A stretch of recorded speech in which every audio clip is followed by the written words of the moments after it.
Hello guys, welcome back to Model 3 UK. Thank you so much once again for joining into another one of my videos.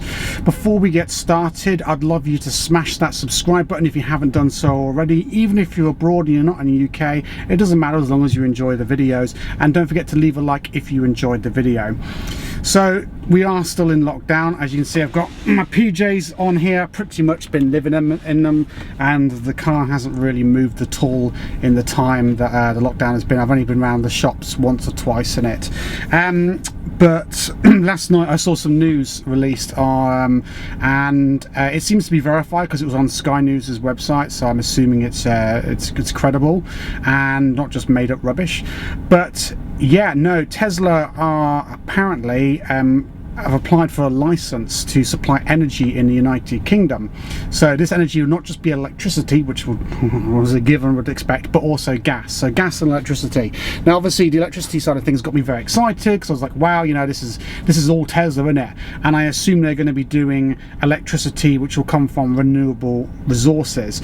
Gas, yeah, I guess if you're going to do energy, you got to do both hand in hand, and gas really isn't, my understanding of it is it's not a renewable energy source.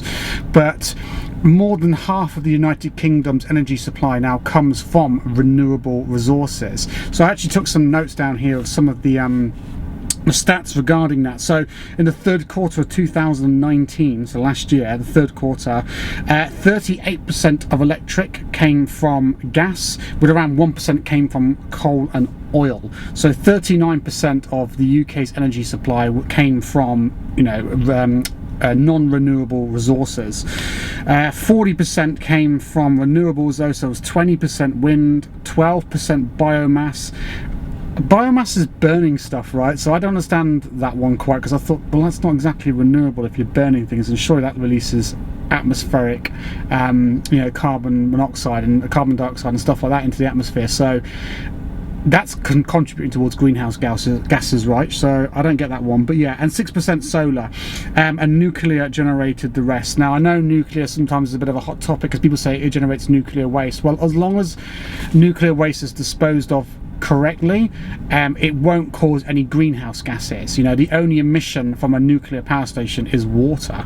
So yeah, in my opinion, nuclear energy is clean so long as those nuclear rods are disposed of correctly, i.e. put in a lead box and buried in the ground somewhere, and that little area is isolated as a, you know, radioactive zone and not to go there. So yeah, it's all good stuff. So I'm hoping Tesla's going to be contributing towards that. They're going to be buying that energy from those renewable resources. It makes sense for them to, and if not, that they're able to create their own. So they may start up some more solar farms, some wind farms. You've got hydro, don't forget, they may look into that, and of course they're looking into the solar roof as well. So maybe something will come of that. It'll become, as it becomes more mainstream, that will supply the Tesla energy demand as well. But this is a really good thing for the country. It got me really excited when I heard about this, because I was thinking, oh wow, there's actually a lot of good points about this. So first of all, I'm hoping that they will contribute towards the sustainable energy. So obviously, you know, with clean renewable stuff, and I'm not going to be buying, you know, into electricity which comes from coal and oil burning. It also will create jobs for the United Kingdom as well, which at a time like this, we're still in the furlough or lockdown. I've been furloughed, my job's at risk. And yeah, I mean, obviously they're not going to be able to supply hundreds and hundreds or thousands and thousands of jobs, but you know, any jobs that, you know, can come to the UK would be great. And I know, granted, they haven't even got the license yet. This is going to be a while off before they even get the ability to set up a company in, or not company, but what's the word I'm looking for? Set up some offices in the UK and start their energy business here. But you know, anything that comes this way, as it will be good, and as well as that, it will be good for the Tesla brand as well, because they're going to then start popping up on, you know, search engines and you know, compare the markets and stuff like that. So it'll create brand awareness for Tesla, which yeah, is good news for them. It'll help increase their profits, it'll help increase therefore the stocks and shares, and it just generally all round good for them. So I don't know a huge amount on the energy side of things with like, you know, energy suppliers.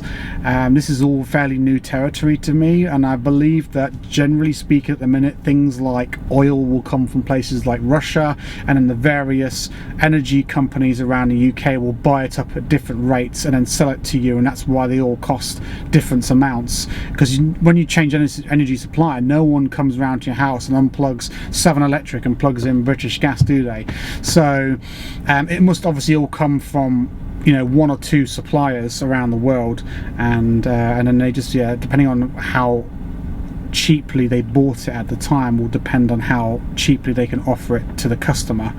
But with Tesla coming in, will they start to create their own electricity? Can they do that?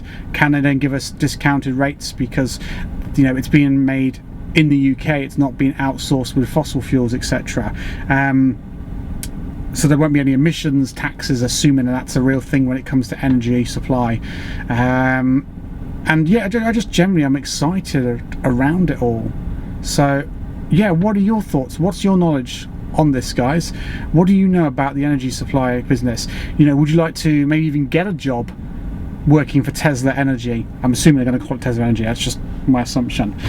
But yeah, it's all exciting stuff. Anyway, guys, put some comments down below, let me know what you think about it all, and yeah, I hope to see you in the next one. Don't forget, if you have any questions you want to ask, please pop them in the comments. I do love reading them, and I will try and answer them in future videos. And if you are looking to buy a Tesla, if you haven't actually bought one yet and you're looking, please use someone's referral code. It gets you 1,000 free supercharger miles. If you don't have one, I'll pop mine in the comments below, also in the description below. I'll leave a few other referral codes down below as well. So there'll be a Model 3 parts discount code down below, and I'll leave my Octopus Energy one as well, just in case you're looking to switch supply, because as I say, Tesla ain't going to be here with their Tesla Energy for a while. They haven't even acquired the license yet, they've just applied for it. So yeah, if you're looking to switch supply, you can get yourself £50 off your first bill with Octopus Energy using the referral code below. Anyway, I'll leave you guys to enjoy your day. I'll keep this as short as possible. I don't want to go on for too long because I don't know much about the whole energy supplier business anyway, but I would love to read your comments about what you guys do know about it. Take care, guys, and I'll see you in the next one. Bye bye for now.